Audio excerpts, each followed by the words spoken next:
Paris Olympics కొనసాగుతున్నాయి. ఈసారి భారత అథ్లెట్లు మెడల్ కొడతారులే అనుకుంటే చివరి నిమిషంలో విఫలమవుతున్నారు. పురుషుల బ్యాడ్మింటన్ సింగిల్స్ లో సెమీస్ చేరి కొత్త రికార్డు క్రియేట్ చేసిన లక్ష్య సేన్ కీలక పోర్లో అది కంటిన్యూ చేయలేకపోయాడు.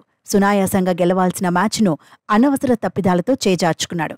సెమీఫైనల్లో లక్ష్య సేన్ 20-22, 14-21 తేడాతో డెన్మార్క్ ప్లేయర్ విక్టర్ అక్సెల్సెన్ చేతిలో ఓటమి పాలయ్యాడు. మొదటి గేమ్లో సర్వీస్లో తప్పిదాలతోనే లక్ష్య సేన్ మూల్యం చెల్లించుకున్నాడు.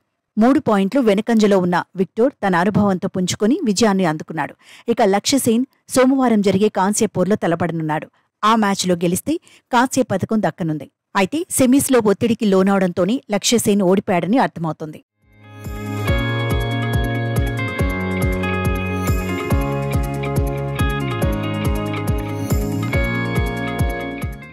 మరోవైపు ప్యారిస్ ఒలింపిక్స్ 2024లో భారత బాక్సర్ల పోరాటానికి ఎండ్ కార్డ్ పడింది.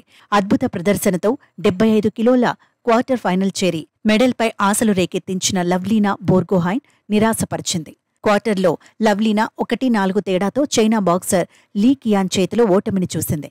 చైనా బాక్సర్కు కనీసం పోటీ ఇవ్వలేకపోయి చతికిల పడిపోయింది లవ్లీనా. తొలి 2 రౌండ్లలో 47-48, 47-48తో లవ్లీనా వెనకంజలోనే ఉండిపోయింది. మూడో రౌండ్లో 49-46తో పుంజుకున్నప్పటికీ ఓటమి పాలైంది.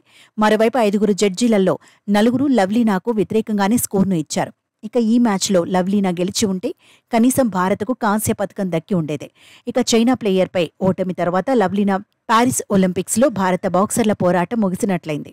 భారీ అంచనాల మధ్య బరిలోకి దిగిన నిఖత్ జరీన్ రెండో రౌండ్లోనే ఓటమి పాలైన విషయం తెలిసిందే. ఇక లవ్లీనా మాత్రం క్వార్టర్ ఫైనల్ వరకు వచ్చి నిరాశపరిచింది.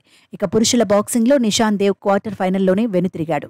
71 కేజీల విభాగంలో నిషాంత్ దేవ్ పోటీ పడ్డాడు. క్వార్టర్ ఫైనల్లో అనూహ్య రీతిలో ఓటమి పాలయ్యాడు. మెక్సికో బాక్సర్ మార్కో వెడే 4-1 తేడాతో నిషాంత్ దేవ్ను ఓడించాడు.